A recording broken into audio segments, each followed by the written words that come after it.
I think motivating students is so important in everything we do. We're so lucky in the sciences that we have labs already kind of built into the curriculum and allow students to see science happening. They're able to design their own experiments in a kind of guided fashion. I mean, for me, doing this every day, I am really, really excited about what I teach. I think science literacy is at the forefront of where we need to move as a society. I think what I teach is so applicable to students moving forward in their futures. They're going to be facing climate change. There will be more pandemics, and that's not a popular thing to say. But our students need to be aware. They need to have at least the base literacy to understand the problems that they are going to be confronted with in their futures, in their post-college careers and lives afterwards. So I've been really fortunate to have a lot of experiences with students in the field doing research either locally or abroad, and taking them abroad has been a really eye-opening experience. It gives students the opportunity to kind of have a day in the life of, to really get to know what it is like if they were to choose that profession. And that empowers them to make decisions one way or the other. A lot of the times they decide it's not for them being a research scientist, but they go into the world informed about that process, and they're empowered by being able to do it. They recognize that they can do things that maybe they didn't think they could. Part of our job, I think, is to make students think that, the life of sort of intellectual pursuit is interesting, and that it's like rewarding on its own terms.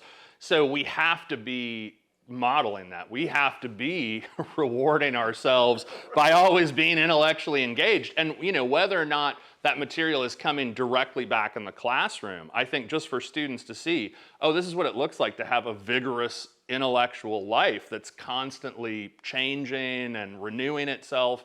I mean, that is a lesson in and of itself. So there's a book that came out just recently by Mike Anderson called Tackling the Motivation Crisis.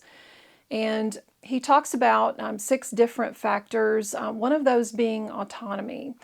And one of the things that I think is really important to me as a learner that I try to carry over into my classroom is giving students autonomy. Students have to think that you take them seriously, and they have to think that you respect what it is that they think and what it is that they say, even if what they think and say is developing, right? Even if it's still sort of in the process of kind of finding its ultimate form. Getting students excited about projects is something that I love to do.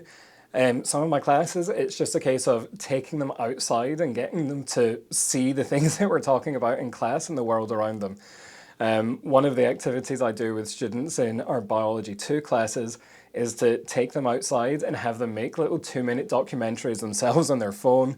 I get them to put on their best David Attenborough accent, and they have a real fun time doing that, but they're applying what they've learned to create something new themselves. I like to do group brainstorming activities, and I think this may have originated with Dr. DeLuca, where she would have chart paper. I think she did a lot of chart paper activities. So I can't take full credit for this activity, but I've been doing it for years in my ground classes, and I've adapted it for my Zoom classes. But for the ground classes, I would post chart paper around the room before students prepare to write their final essay. And each chart paper I would title with a different module or chapter or topic that we covered in the class. I would divide students into groups, and each group would have to think of all the different activities and specific lessons and strategies that we covered within that module. Each group would have a different color marker. When they finished listing everything they could think of, they would rotate to the next chart and add their ideas to that one. Once they had gone all the way around the room and added their ideas to each chart paper, then they could look back at them and see all the possible subjects that they could write about in their end of semester reflection, because it's all about what they learned in the class.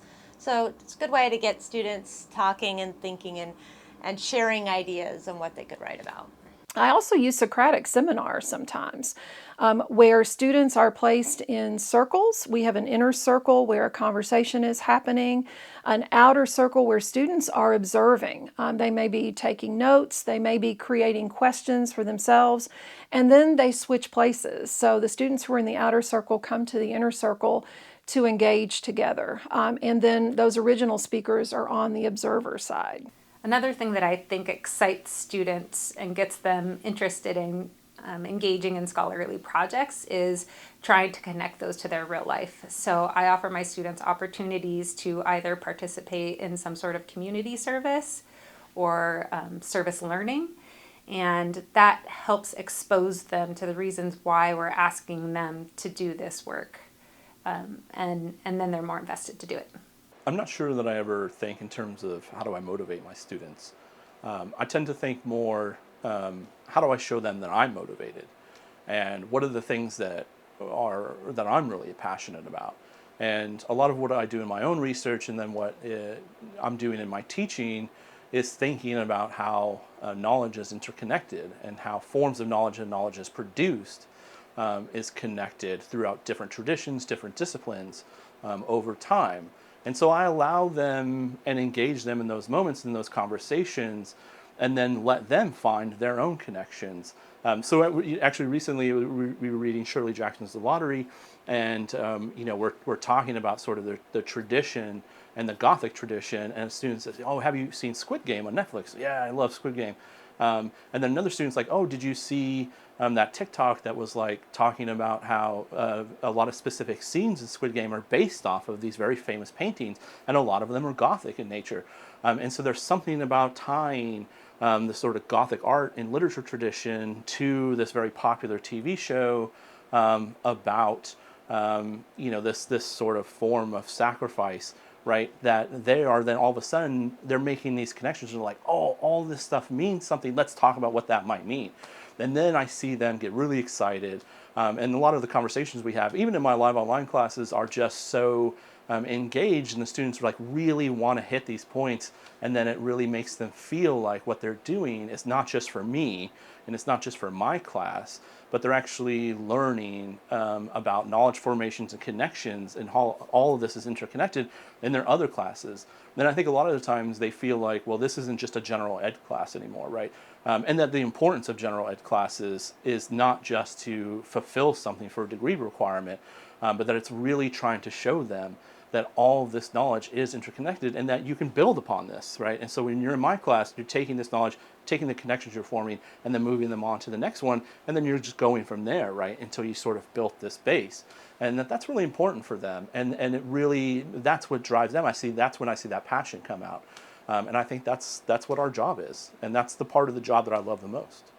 One of the things about keeping the job fresh and interesting is it's just always got to be in motion. There's always got to be some degree of change happening. Even if you're teaching the same content year after year, semester after semester, just even the ways, the context that you bring that content in, or the methods that you use have got to always be changing.